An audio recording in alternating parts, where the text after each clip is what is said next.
And welcome back to Shit They Don't Tell You. My name is the Iceman. Why do you have the most awkward intros? And I am joined today by, indeed, my lovely wife, Nikki Limo. Green. Green. You took my name. I did. At the very end. So there you go. There you go. That's your name. I took your name. Now you can't have it. Dang, wait. Now you're Steve Limo. Oh, no. So today, we have an interesting topic today. Nikki, would you like to tell us what it is? So I've been listening to some podcasts, and a lot of people just like start talking about things like in their day and like in their week and month.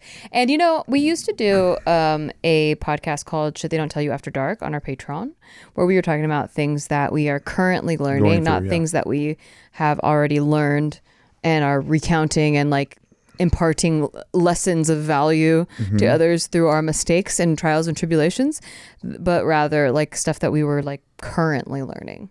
Yep. So I thought, like, I don't know, I guess we could start there. But I don't know, we've never really done a stream of consciousness podcast where we just start talking about things. It usually leads to fun conversations because we all the time talk off camera and we're like, why don't we vlog any of this? Yeah, that happens quite a bit, actually. Conversation, and it's just when we try to recreate it, doesn't happen. Yeah. So I know, it never happens. Yeah, hello. Happy 2023. How's your 2023 going so far? It's kind of weird because I don't feel like the new year is really here. Like, yeah. It's just I just finished putting up Christmas decorations yesterday, and now I already took them down. Like today is how it feels like. Yeah, that's true. We put up our Christmas decorations kind of late. Yeah. Also, by the time this episode comes out, it'll be February, so even better. It'll feel really late for people. Yeah, it's just blowing by, really. And then at the same time, it feels like time moves incredibly slow some days. So yeah, I have only felt time move incredibly fast. I am constantly, I think my number one, Steve calls them like drawstring pulls, like as if I'm a doll that you pull a string and I say the same things all the time. My number one is probably, I don't have any time. There's not enough time. There's not enough time. I wish I had more time. Why isn't there enough time? Yep. There's just not enough hours. There's not enough hours in the day. Mm-hmm. Why? That happens and quite a bit. Why? Just like why over and over again. Mm-hmm. And then like, why did I just sit here sulking for 2 hours? That's even more time. It's pretty great. I'm great. You're great. I'm a really amazing individual. You're a great, stable person. Yes. And you get shit done, at least. So at least really I go to therapy. I agree. I think that's really good. So, yeah. My therapist was, she's pretty blown. She nailed it my last session. She said that I'm so extreme. She said that like, I'm either super inspired, want to inspire the world, want to like build a bunch of things, and like I'm very like excited and happy and grateful and like exuberant, or end of the world devastation, I don't want to exist, I don't belong here, I don't know what I'm doing, I'm confused about everything, and like why am I even here? Sometimes that both happen in the same day. Yeah. And she says that, you know, I learn a lot from her. But she says that the way that the current world has been structured in this traditional form is like a Judeo-Christian structure where there is either good or bad, there is either wrong or right, there is either heaven or hell. Yeah. Like it's always polarized, and that when you're really connected, it's not such an extreme polarization. It's like you're allowed to be both. Like you're allowed to like be inspired and also feel kind of lost, and you know, also still retain creativity. There's moments of motivation and achieving, and then there's moments of rest. Like you're allowed, it's not good or bad, it's just flow. It's just flow. It's just the way the waves are going. Right. And she said that I'm a very creative person, and she's noticed that when I'm in a lull of creativity is when I get very depressed. That's very true. Yeah. I agree with that wholeheartedly. Yeah. So I haven't really jumped into new projects yet this year. Mm-hmm. And that's what started it. I always get the most depressed, I think, around the new year, because it feels like it's a brand new slate and you haven't done anything yet. Like a lot of people see it as like exciting and like the world's in your hands. I'm like, oh no, I haven't done shit yet for like a couple weeks, and then I'm lamenting about how I haven't done shit yet for, and it's taking longer to do things. That makes sense. But this feels good. Recording podcast episodes always feels good. Yes, it does. Just getting the ball rolling, like with our vlogs, with our finances, like organizing the house, like all that stuff was probably needed and necessary and good. Yes. Even like for me, I like starting to clean up my freaking office, which was a disaster for so long. Yeah. Feels really good. Good thing you had a wife nag you about that. I know. I quite often do. But yeah, I think organizing things a little better for me is going to be really good. Yeah. Definitely excited to be focused the same way that I'm always focused on a goal, but like have multiple goals, not just one. Talked about that a little bit in the last the New Year's resolutions one. Yeah. But like that's my biggest priority right now is just making sure that I'm filling many of my buckets and not just one. Yeah, I am very focused as well on uplifting the spiritual side. I kind of tapped into it last year in a bigger way than I've ever tapped into it. And then I got scared that I wasn't being productive enough, and it kind of created a tailspin like what I was just talking about.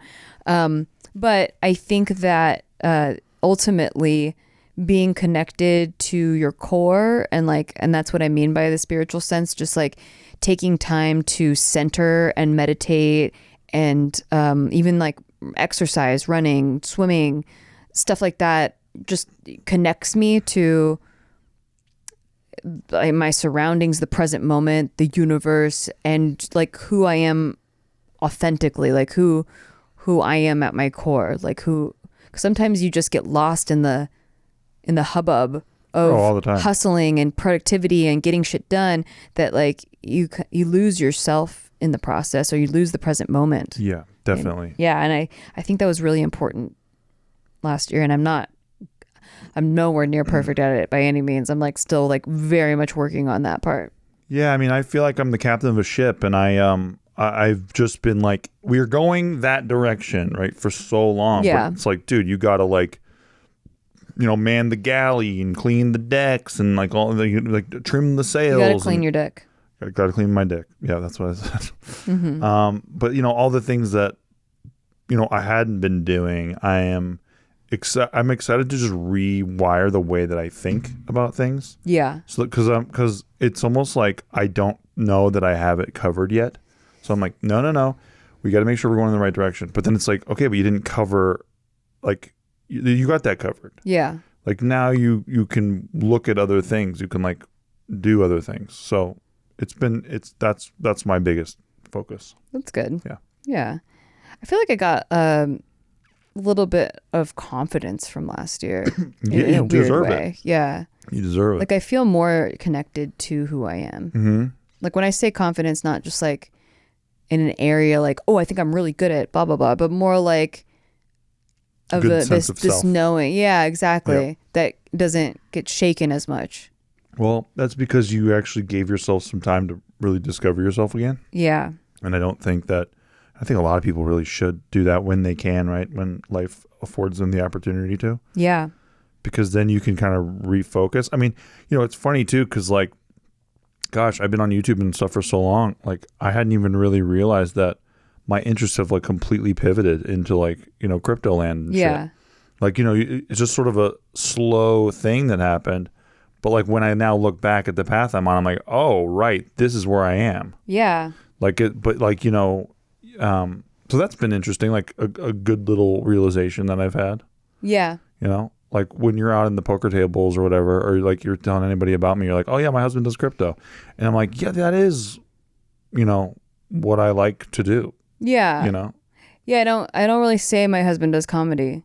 Well, yeah, anymore. I mean, I'm a tuber comedian on a channel, right? But I never even thought about that. Like, yeah, that's true. I do normally say crypto, but I don't. It's weird because we've always had this thing where as a YouTuber, and people don't really talk about this, because when we came up as YouTubers, it wasn't really accepted as a career. Hell no. Like now there are whole college courses on how to manage social media and all this stuff, and how to turn, like there's all these careers based off of social media and growing a brand and having a following and blah, blah, blah. But back when we were coming up, it was like looked down upon, and it was very like, oh, you are like a wannabe actor or wannabe entertainer or whatever you were doing on YouTube. It was like not regarded as a career. And so I'm still like, I still tell people, like I don't go to, like when people ask what I do, I don't resort to like YouTuber. Yeah. Like it sounds weird to me still, or influencer sounds weird to me still. I hate that So term. I always go to like production. Like I go like I produce a podcast. If I don't want to talk about it, I just say production. Yeah. If I'm cool to talk about it, then I'll say They're I'm like, a what do you tuber. produce? And I say podcast. Yeah. And then Or I say I'm tuber scum sometimes. yeah. You Yeah, know, you're just tuber to- scum. Just to be self-effacing. So like if someone asks what you do, I usually just say you do crypto. Yeah. Yeah. But that is kind of a funny thing too, because even nowadays people talk about influencers and it's like a pejorative, right? Yeah, like it's a bad word. Well, I hang out with poker players who have told me that they are like, they want to be an influencer. Like they're building their poker brand to be more of an influencer and to have that be what they put on their taxes. And that's what they do put on their taxes. Got it. And like they say it so casually, like there's no guilt, no shame, no like pride about them like saying the word influencer. But to me, it just, I guess just because of the type of people I was around that flaunted the word like they were like some superstar, it just is so cringy to me still. Especially when you were there and seeing how the cake was baked. Yeah. Like the other thing too that's really interesting to me about how YouTube has evolved is it, and many things are still the same way, but back then it was like sex sells. Yeah. Like, and YouTube put boobs in your thumbnail. Put boobs in your thumbnail, and people were like, the people knew that, and so there was a lot of like, hey, young actress who has no money, come to the set and wear this, but like, don't worry, we're not going to film you from that angle. And then they do anyway. Or for me, they just photoshopped like a lot of cleavage in, and I was like, my boobs don't even look like that, first of all. But second of all, yeah, well, there were also times where you're on a set too, and they're like, oh, don't worry, we're not going to show this, and then they do. Yeah.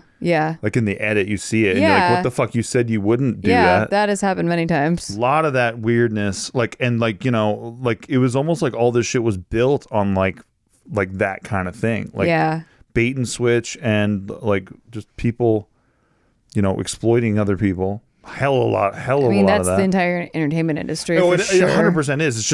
It's just looking back. It is fascinating to see that path and how, like, we walked it, and and in the middle of it, you don't realize like all that stuff. Like you don't think about it. You're just like a young. Well, yeah, you're like, I got to get in when I fit in, I fit in. Yeah. I mean, I was even told by my acting coach that like I would be offered more of like sexual roles, like more like where I have to be like very like flirty and sexy, and like the word sexy even was just like very cringes you. Like I had a really hard time with it, like a really hard time. But he was right. Like that's what I was getting sent out for. I wanted to be sent out for like the goofy next door neighbor girl. Yeah. Like that was what I felt was in my core, and it's true. And I think you living with me is true. But I am happy that I did develop like that sensual, feminine, it's very much part of sexual energy side. Uh-huh. Because before I think it used to have a power over me, and like now I feel like I've claimed that power more. So I also feel like there was a separation of sexy and funny. Like if you're the sexy one, you can't be funny.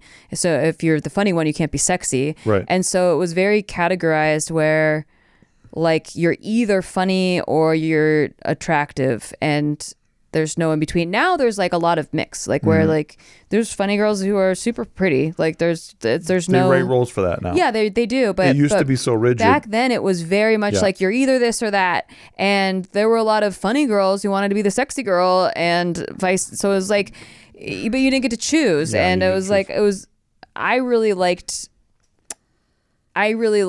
to be more of the like on the funny side. Yeah. I just felt I have a dry sense of humor. It's very satirical. I don't really flirt that well unless No, you do not. like until I was trained. Like, Yeah. but even then, like I turn it off after the camera is Yeah. off. Yeah. If I have to play a role like that. But yeah. So, you know, he was a coach that was very big on the business of acting. Yeah. And like he was like, you could be the most talented actor, but if you're not booking, if you're not making money, then you're not an actor. Is there something that you would say to like because we know some people who are trying to get their kids say into acting and stuff like that. Yeah. What do you usually say to them about that stuff? I guess they're like, should I do it or any of that kind of stuff? I mean, I always encourage people to follow what they're passionate about. I do too. 100%. I do too.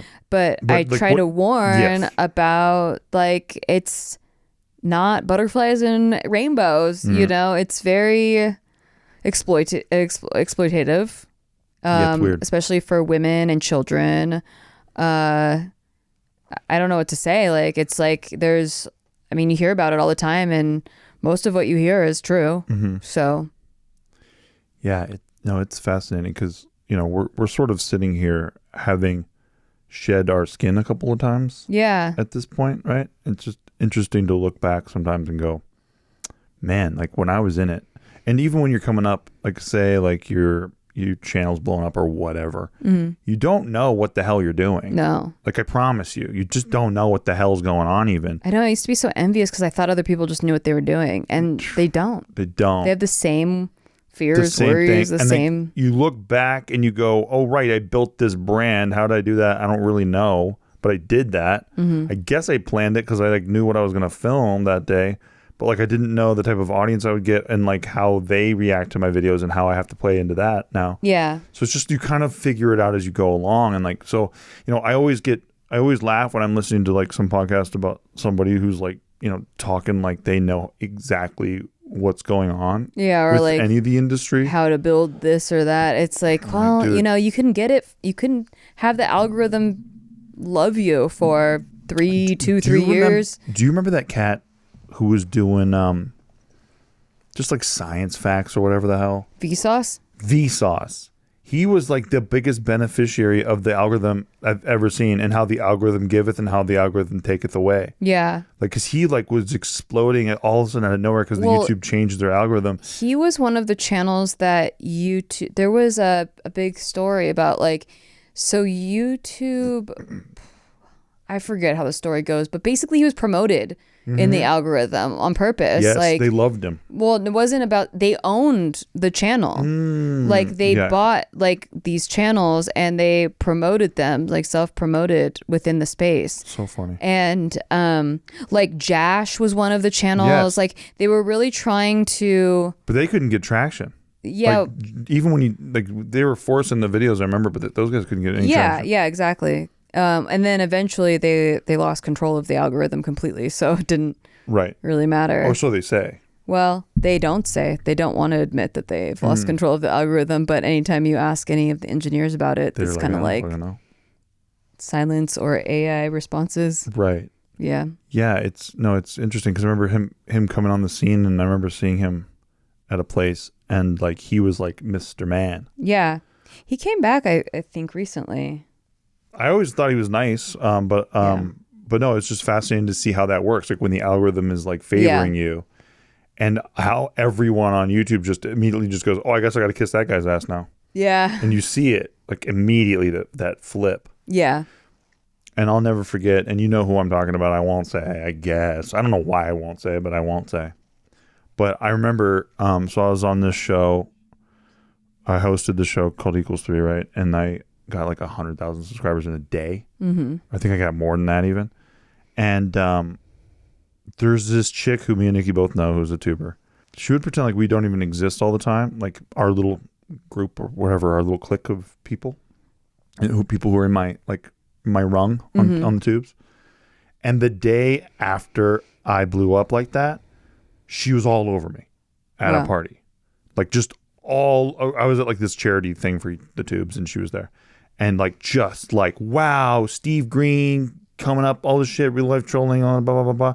Knew all my videos now. Yeah, like because she was always too cool for school to even remember your name. She would pretend like she doesn't know your name constantly. You know who I'm talking about. I know exactly who you're talking about. And she knew our names because then the next day, I'm telling you, like the next week I saw her, she's rattling off all my videos and shit. I'm like, what the fuck? Yeah, but it was the weirdest thing because she would always pretend like she would always reintroduce herself to me. I'm like, bro.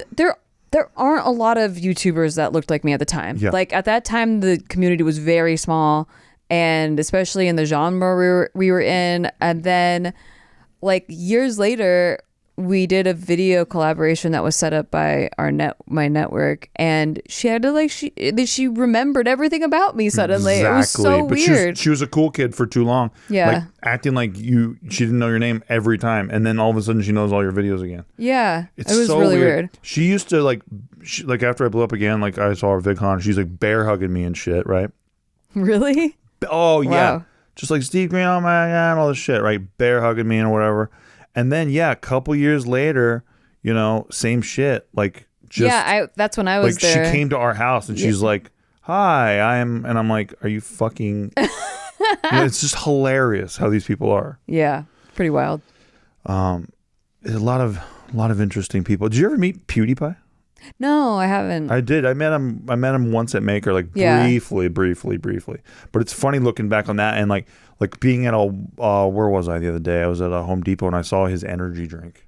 It's like hilarious. I remember having never seen his videos, but everyone was talking about him at the time, and so I didn't know what he looked like. But I just because he was more of a gamer, and so I didn't really watch those. Those didn't come up in my feed, but everyone was talking about him, and I just had a completely different vision of who he was. Like, oh yeah, completely different. I was definitely like more of a I remember hearing he was a gamer and being like a little bit like, it's like, oh, I do comedy tubes and he does gamer tubes, and it's kind of like, oh well, I don't get these gamer guys and I don't want to get it or whatever. Like I remember telling my producer at the time, I'm like, man, these gamer guys, all they do is scream in the camera and shit. You know what's so funny is like, we used to separate ourselves by the genres on YouTube like that, like where it's like, oh, they're gamer tubers, there's so now we know beauty tubers and blah blah blah. Exactly what they're all like. Yeah, but then now I feel like when all these other platforms started coming up, like TikTok and Vine, when Vine started coming up, then we all band together and we're like, it's OG YouTubers against TikTokers. It's so stupid. I know. It's so funny. It's so like you got to cling to your little hole. It reminds me of when I was in junior high, and I was a huge Eminem fan, obviously, and everyone was into NSYNC and Britney Spears, and Eminem like was ripping them to pieces, right, in his songs. So it's like I hate NSYNC. Yeah, I hate NSYNC. Fuck NSYNC. Fuck Backstreet Boys. Fuck these little boy and girl groups. Because Eminem said, and I'm Team Eminem for life, motherfucker. But then now we're all old. And when NSYNC comes on in a fucking restaurant, we're all like, everyone's bopping. Everyone's bopping. Oh yeah, yeah. Because it's us against them. Exactly. It's us against Gen Z now. So now I'm an NSYNC person. Okay, and like NSYNC comes on, I'm backing them. And it's just the most insecure, like I want to stand with a group that agrees with me thing. Yeah, it's really fucking. Well, it's just like teeny boppers are cringe. I'm fucking hardcore, first of all. Like, obviously, very hardcore. Yeah. I'm into punk rock and I'm into Eminem. I have a lot of angst. Right. Okay. And so, like, I can't handle these happy songs about, like, love. I was listening to, like, Kim and him being like, bleed, bitch, bleed. I'd be like, yeah. Dude, I couldn't listen to that shit. It would make me freeze up. Like, well, it was so mean. It was art. I would freeze up. Well, now listening to it, I'm like, holy shit. Yeah, and just like, I don't think my parents knew I listened to that. Dude, it was like scary to me. It was like horror movie shit. It was. Yeah, and I don't like that shit. But also, if she's dead, then I get to be with him. Oh, I see. Yeah, now I see. Well, you swore for the longest time that you weren't that into him, but I'm not. You weren't into him like that, but now, yeah. Well, now I get it. This was junior high. Oh, right. Yeah. And I mean, now he's like, he's just my old friend Marshall. I remember going to Warped Tour Yes. And this guy's like, I think he's just like, it was either Finch or something corporate or whatever. Yeah. And this guy just like is on the mic and he just gets right up on it and like basically puts it in his mouth and just screams. And I was like, yo, I don't want to fucking be here. Like, this shit's scary, dude. Oh, we couldn't hang. No, hell no. I wasn't into punk at all. What were you into? Just oldies. That's you right. know me. I like oldies. I like the good shit. I like little Motown. Well, I mean, so I was in a ceramics class, and it was actually taught by my grandpa, but like it was an elective in our high school.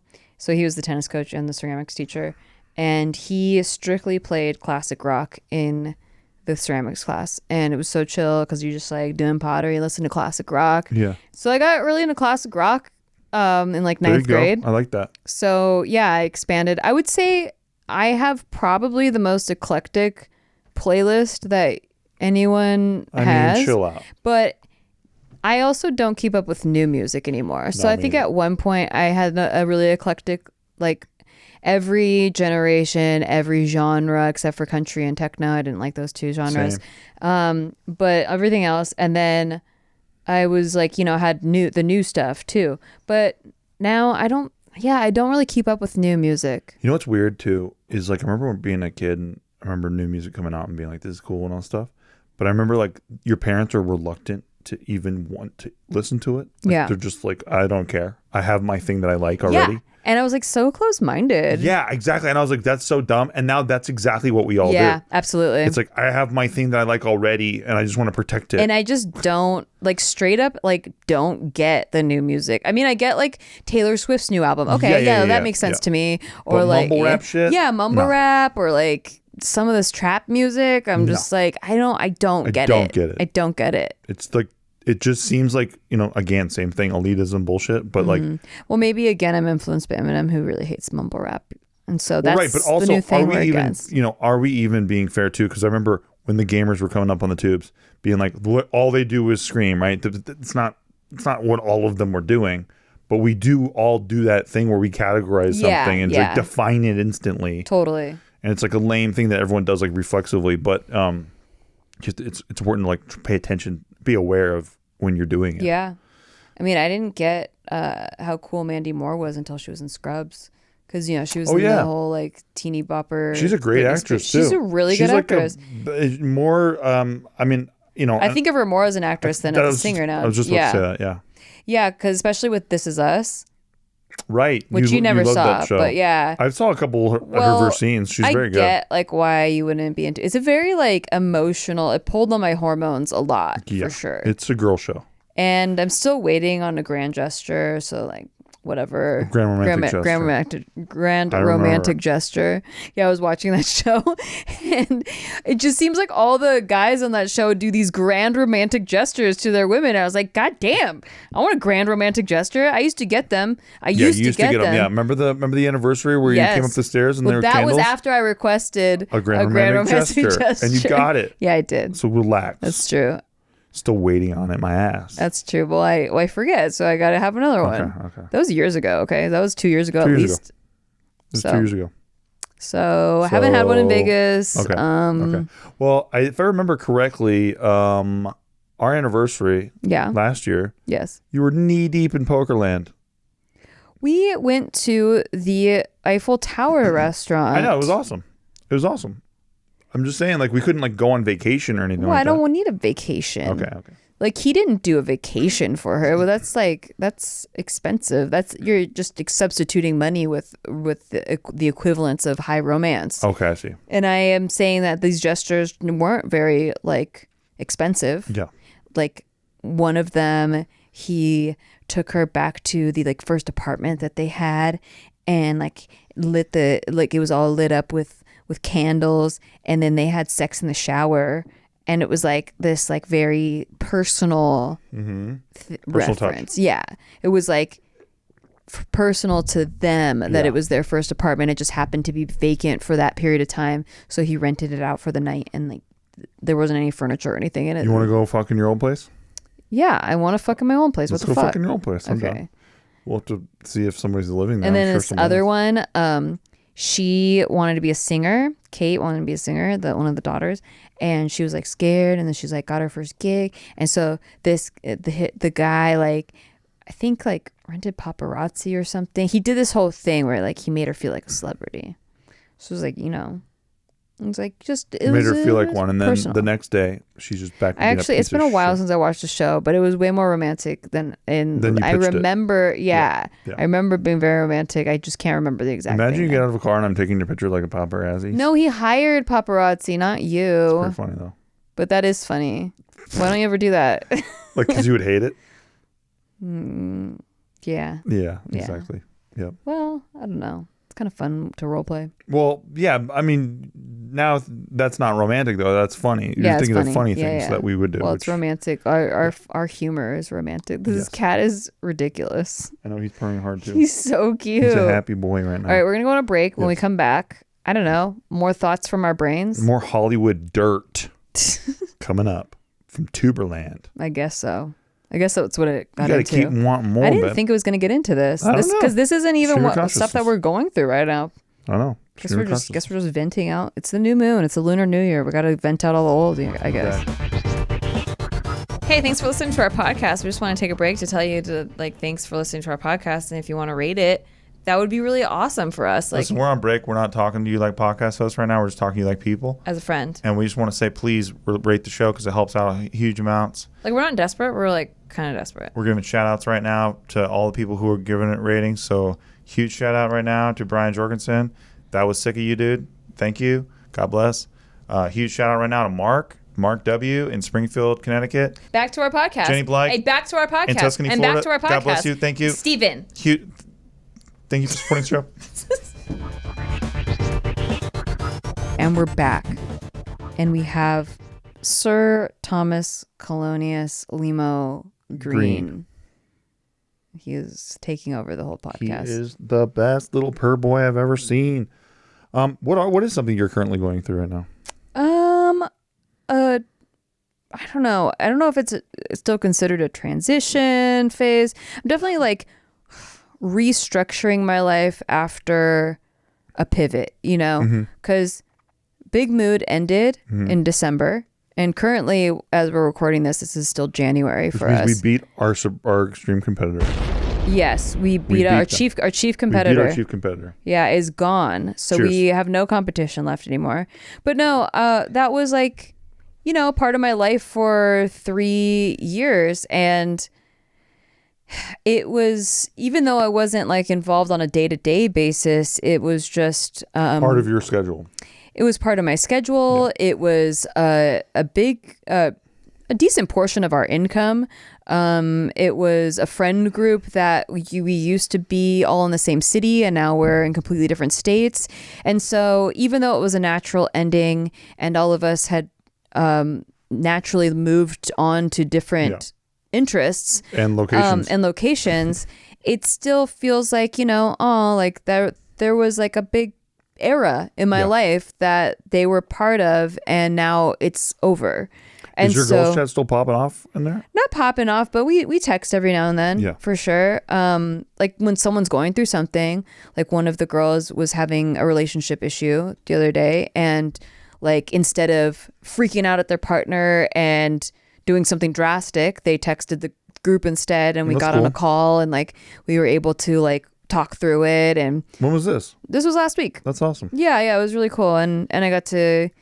We're all on different schedules, so it was we rotated. I was available first, but only for an hour, because then my tournament was happening. So I was I got an hour, and then another girl was oh, I'm eating dinner, but I'll be ready in an hour. So I'm okay. So we passed the baton, and we one by one helped this girl go through the thing, and I think she felt a lot better afterwards. Good. And resolved the issues, and it was a healthy way to deal with an issue rather than resorting back to her old things. And since we know each other so well, we know each other's weak points, and I think it's just helpful to have a group like that, for sure, to I think you guys will do something together again at some point. Yeah, for sure. But I think I'm just, I'm restructuring now, a lot, where it's okay, that's no longer in the picture, which when one door closes, another door opens. So I'm very open to the next opportunity. I'm excited for whatever it is, but there's a lot of unknown. Like,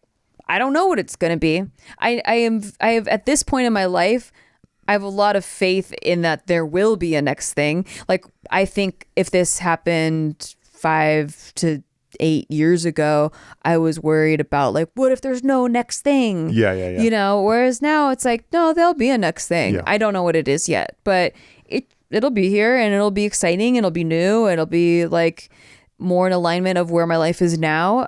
So I'm open to it and I'm excited, but the in between is definitely like kind of panicking where like it's like I'm not panicked that it won't come. It's just I'm like, what do I do? Like, where do I put my hands? You like to know what to do. Yeah. You like to know what's next. I feel useless. And then I'm like, well, a lot of shit happened where like we were going to do Vlogmas on the vlog channel. And then I dropped my camera. So I had to buy a new camera. And then my laptop broke. And then my hard drive broke. And I spent about $10,000 replacing all this equipment to try to get Vlogmas to work again. And I just couldn't get it working again. And I felt like a failure. I felt like guilty, and I felt like I let the vlog channel down. But it's like I was still vlogging that whole time because I was still hopeful that I could actually get vlogs up. And then I was like, you know what? I don't know. The universe is trying to tell me to chill. To not do it, like to chill, to like maybe there's something I need to be paying attention to in the now that I've tried to overcome every roadblock and it's just not happening. Right. So I like gave in, like surrendered and like allowed for whatever was supposed to come my way. And I will say that I think there were a lot of moments that I needed to just be present for, like a lot of, there was this huge tournament at the Win that like it was surprisingly something way bigger than I thought it was going to be, and like every poker player that I've met this year was all there, and it was like really great to reconnect. So there was that. And then it was the last Christmas that I think I will be spending with my brother and my little nephew, our godson, because they're moving to the UK, and they said like it's like the wife, my sister-in-law, was trying to fly over. She said it was so expensive, like $3,000 a flight to come over here, that I don't think they'll ever come for the holidays. So I think this was probably the last Christmas I get to spend with my brother and my nephew for however long they live in the UK. Which is, I'm happy for them. I'm happy for this, but I definitely am glad that I got to be present and was there and not worried about editing a vlog or getting vlogs up. And looking back, I'm glad we did it, but going there, I was like, fuck this. I know. There was a lot of driving. Traveling was a quick turnaround too. Yeah. And then we went to Mexico, and it was really great. And the people that we went with, one of them gets really nervous when cameras come out. So every time I tried to vlog, I had to kind of work around them. Hits. Yeah. Greatest hits. So there was that. And I'm ready to get back into my vlog channel. I'm ready to start back in, but it's kind of like I'm doing this double dutch, jumping back into the jump rope. And I know things don't have to be perfect, but I'm like, there's been so long now, and it's not like part of my routine yet. So I got to reestablish that. And maybe, hopefully, by the time this came out, maybe I did reestablish that. I don't know. Check out my vlog channel, youtube.com/Nikki. February, you did. Yeah. I'm going to say that. Yeah. I have faith that I probably did. Yeah. But, yeah, I mean, I want to, once I start, not be like so stop and go. You know, like, because last year was a lot of new things starting all at once. So my vlog channel was very stop and go because I wasn't expecting all that stuff to happen all at once. Exactly. I just really wasn't expecting like just like a lot of great things, but it was just a lot of changes all at once. And now that I've gotten accustomed to those things, like I can start to reestablish my schedule in a way that's manageable and a way that won't be so stop and go. So there's that. And our podcast, I love where we're on a different schedule with that. Yep. And I have a schedule for poker study and things that I'm working on in that department. So I'm excited about the WSOP coming up this year, and actually having a year under my belt of tournaments and study and doing that. I'm going to play a big tournament coming up online on America's Card Room that they were so generous in giving me a ticket for. The Venom. Which I'm excited. Yeah, the Venom. So there's a lot of exciting things coming up and that I'm working on. But I know that there's something more that's gonna happen. I just don't know what. Yeah. I don't know what yet. So it's been like that the whole time. I just get to what can I control? Well, I can control these things, and we just work and we wait and we see what happens, and we let the path of least resistance happen. The whole time we've been together, it's been like that. It's yeah. like there's you see the path ahead, but then there's uncertainty because it's like we're in a weird field. Yeah. So you just don't exactly know what tomorrow's going to bring, and you just go with it. But but the interim is just like yeah. Like, I don't know what's going to happen necessarily like tomorrow, but we'll find out. Yep. But keeping a positive mindset. Yeah. And like putting your energy into positive things, I think is extremely And I think beneficial. I just needed that. Like we're like 2.5 weeks into January right now. And a part of me feels bad that I haven't uploaded anything yet, but I also just really feel like it was needed. Like I don't feel like 2.5 weeks have gone by. I feel like every day I have needed to like reorganize, restructure my thoughts, reestablish like my goals and what I want to accomplish. And I think all of that's a good thing. It's hard though to just say today's the day I'm going to do it, because there's a natural inclination to want to put it off and be like, I'll get to it. But yeah, like I think I want by the end of this month to have things be completely reestablished. But I think taking the time and being intentional and not rushing has been helpful. And I think a previous me maybe would have rushed and felt like out of guilt, like just really rushed into something. And I think I've learned a lot from that, like that I actually function better. And I think you can feel it when I actually enjoy being there and there's intention behind it, and it's not just like, oh my god, like I'm sorry, like I rushed now I'm gonna I don't know, here's this. I just want it to be more intentional. Well, you have a great professionalism if you're doing stuff for other people. Yeah. Like, I assume every time you ever showed up for Big Mood, for example, which is your own thing, but still, like you like it's other people are relying on me. Relying on you, so you show up and you're just fucking drilling it. Doesn't matter what's going on personally. Yeah. But like it is interesting when it's just you and me, thing. And it's our thing, and then like you're like maybe having a not great day, and it's like, hey, I can't do the podcast today because of this. Yeah. Whereas like if it was the girls here, and the lights are on and everyone's counting on you, it'd be different. But suck it up. Yeah. But you know that you can have flexibility with me and be yourself. Well, it's like one is a job / business I created. Yeah. And the other one is my creative baby. Mm-hmm. It's like, and with your creative baby, like you put more care into it. Like you want it to, it's a little bit more precious. It's supposed to be a certain and way, like you don't want to get too precious about it, otherwise you'll never start. But like, yeah, I do see it differently, because not that I don't have those highest standards over there, but it's more of like, this business relies on me, so I have to be there. Right. Whereas this one, like, I feel like my heart is in this, and I don't want to show up with half my soul.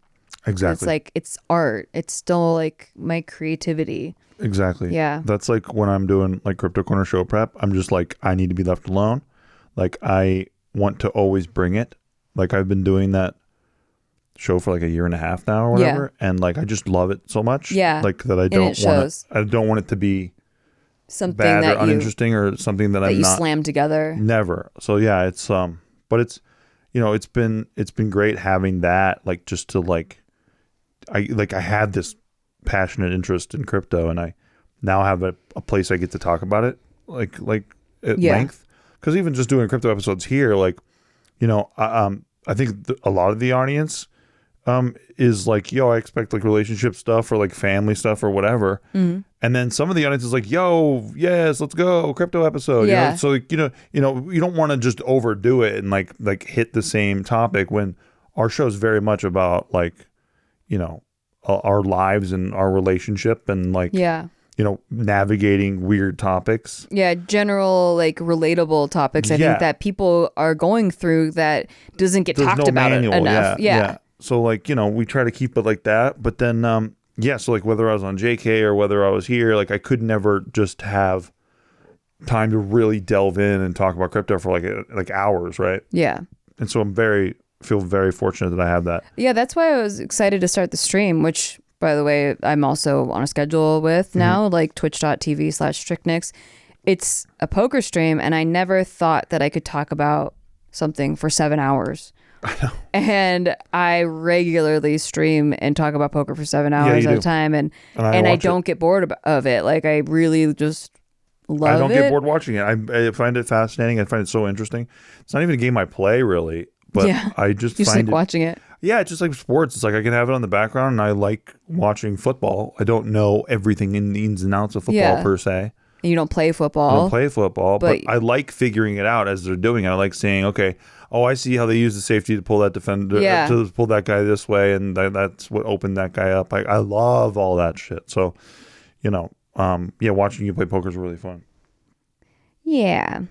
It's fun for me. It's fun for Tommy, too. It's fun for Tommy Collins, too. But then also, like, there's so much, and then getting to know people in the poker community, like, through our neighbors and through, like, your experience in it has been fun because, like, I was just, like, sitting with some poker people 6 nights ago, and we're talking crypto. And I actually met a cat who knew a lot about crypto. And I was like, whoa, this doesn't really it doesn't really happen. This hybrid of this, like, Venn diagram of... Is that what it's called when they're two circles crossed, and like of poker players and crypto? It's a lot. It's almost like a full circle at this point. Yeah, which is funny because we've always talked about the parallels, and it makes sense that there would be. Yeah, I was actually saying like projects out loud and like Ethereum layer 2s and like even stuff that like super like something nobody would really know, like if they're a normie. Yeah, and he's like, oh yeah, I like how they're doing that, and it was just like a head trip to talk to somebody at length about different projects, like with depth though, not like, oh yeah, I like Bitcoin and I like Litecoin or whatever. So it was cool. It was just really cool. It was cool to nerd out, Yeah. I think that's been the biggest thing since moving here has been like finding people to nerd out with on common interests. Yeah. Like I have such a variety of people I can talk to at any time about poker, which I thought I was hoping to meet a community or like, be part of one or have 1 or 2 friends that play that we could go out and play with. But it's like a big community, and I've really loved everybody that I've met so far. Me too. And even people that like, I never thought I'd like ever be in a bar watching a soccer game, for example, a football game, a traditional football game. But like during the World Cup, like Mormon had me come and watch like, England at a English pub. Yeah. And we were going in there to just get some beers or whatever. And it just happened to be like, we're like stacked side by side with like, it's like the capacity for this place is 60 people and there's like fucking 120 people. In oh my gosh. It was nuts in there, right? So then we're getting beers and waiting for them. And like we're shoulder to shoulder with everybody. And then all of a sudden England scores. And they were down the whole game, so they finally scored, right? And like everyone's jumping up and down, screaming. Like I'm screaming, Chris is screaming, and we're standing shoulder to shoulder, like jumping up and down, getting a beer bath from everybody in that room. I was soaked in beer after, but that's I will never forget that memory. It was such a great moment. And like looking over more and be like, yo, fuck yeah, or whatever. They ended up losing the game, but it was like I don't know. Like I love that being here brought me a moment like that. Like I would never have had in a million years because like I would just have been watching like an NFL game or whatever instead. Yeah, but, everyone in LA is like, it's very isolated. It is, yeah. It's like very there's tribal. very cliquey. Yeah. Cliquey, yeah. But here it feels like, well, everyone, it's weird because I can't speak from any different experience. This is all I know was so far is that like everyone we've met has been connected to each other, which is so bizarre and great, but also like coincidental. I don't know. Even in LA, right? I'm filming JK News, and then I come back to the hotel. We're staying at the Bike at the time, and like your poker coach is there. And Yeah. he's like testing his shoulder. He's like, Steve? He's like, what the fuck are you doing here? And I'm like, what the fuck are you Who doing was also here? at that football game with you. Yeah, exactly. He was there watching. I know, like 9 days prior. Yeah. Too. So yeah, and then it's just a small world. It's funny. Yeah. But yeah, I always enjoy. Anytime I hear there's going to be a poker-ish hang, I'm always down. Yeah. Like, they're great people. Which is such a different vibe than there's going to be a YouTube hang. oh it's my like, God, it's which the opposite. Get me YouTubers- out of there. Yeah. Or actor hang. Get me Yeah. out of there. Or improv hang. Oh. Stand-up It's hang. like, yeah, I just signed with WME or blah, blah, blah, blah, blah, blah, blah. Oh, yeah, I Yeah. just got my credit. Blah, blah, blah, blah, I blah. just booked a McDonald's commercial. Yeah, man. You talk about like greatest hits. Like you could just run through every soundbite. Yeah. But yeah, it's great over here. I can't even believe we've been here for over a year. I mean, part of me feels like we just moved here, but the other part feels like we've always belonged here. I agree. Like so it doesn't feel like we even moved. No, Like, I don't know. It's weird. it is weird. It's weird too that when I live in Las Vegas, like that almost doesn't register. yeah, it with doesn't me. register when at I'm all. back in LA shooting or whatever. I'm like, oh yeah, no, I live in Vegas. And when I look at my Nevada license, I'm like, oh yeah, I live in Nevada. Yeah, yeah. Whenever we fly home from somewhere, it's like you see the strip as you're landing. You're like, we're in Vegas. Oh my God. Like, we're in Exactly. Vegas. And then there's this weird sense of like, oh yes, I'm home. Okay, Yeah. cool. I'll be home in 10 minutes or 15 Right, minutes. right. Like, you can be a Vegas tourist or you could completely forget that you're in Vegas. Really? 100%. Really. And you could always get that prime rib, Yeah. that $5.99 prime rib deal. It's around somewhere I don't eat 24 it. hours a day. So, Well, you don't. yeah. But I'm excited because we talked about this on the New Year's episode, but I'm excited to have date nights at each casino on the Strip. That's going to be fun. Yeah, Yep. Starting next week, I assume. probably. Next Wednesday. Next Wednesday. Let's do it. Can't wait. That's Wednesday we do it. That's Wednesday we do. Yeah. I'm also excited about the kitties, which we'll get into later. Well, yeah, we shouldn't talk about that We're not yet. going to talk about it yet. But check out, if you haven't already, go subscribe to my YouTube channel, youtube.com/Nikki. I know it's weird because like this is also my YouTube channel, Yeah. youtube.com/Nikki Limo, but I'm mostly going to be posting on my vlog channel, youtube.com/Nikki. Yeah. I talked about this on my stream, twitch.tv/TrickNix. Whoa, get them all. Yeah, I'm Get going all to the plug them plugs all. out. Get all the plugs And out. on the Patreon, patreon.com/Sticky, Let's go. STIKKI. No, not good branding to have different names on each thing. But It's definitely not. youtube.com/Nikki is pretty easy. I have talked about how like this channel, my main channel, got demonetized. It's just been messed with a lot. It's been fucked with a lot in like 15 years. Like at different points, it's been demonetized or flagged for weird shit like selling firearms or whatever. Yeah, whatever. And then even when they remonetize it, it never goes back to the way it was. They where cut the views in half like within 3 days. like to a quarter almost. yeah. And so like people didn't even know I was still uploading, and it was so frustrating because it's like at the time I was doing regular content and I had an editor, so we had like employees and like we had people that relied on it being a business, and they just can take away that at any time. And it's pretty scary. So my vlog channel, luckily, has not been fucked with. And I can still upload there. And it's not even about the monetization. It's that the algorithm doesn't push your channel if it's not monetized. Yes. So it just It won't even go got to stuck people in the who- algorithm about like, oh, this is not monetized, so people aren't clicking on it. And then they're like, oh, the people just don't like to click on it. But really it was because the algorithm decided not to push it because it wasn't monetized. Yep.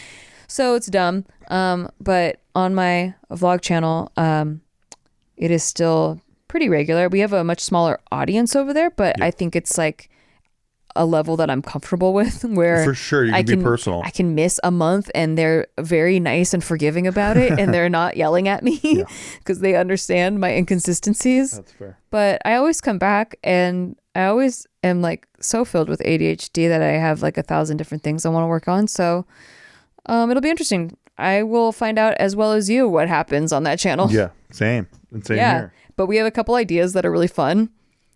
Oh, yes. That's why Steve was mentioning our cats. Yes, So. who are our mom cat and her baby right now are together right now. It's pretty funny. Best duo? What's Yeah. that? Best duo? Maybe little insider bit. Okay. But yeah, that's all the time we have for today, folks. Yeah, I hope you enjoyed this stream of consciousness. This is the first time we've tried it. We covered like some topics that I didn't expect to come up. Same. So there's that. And I hope your 2023 is still right and strong. And if not, you can always change it tomorrow. Tomorrow's a new day. Tomorrow's a new day. You'll be fine. Yeah. Just slap on a coat of mascara and you're a new lady. Get that head up high. Okay. We love you. Love you. See you guys in the next one. See you guys next time. Bye-bye. Bye.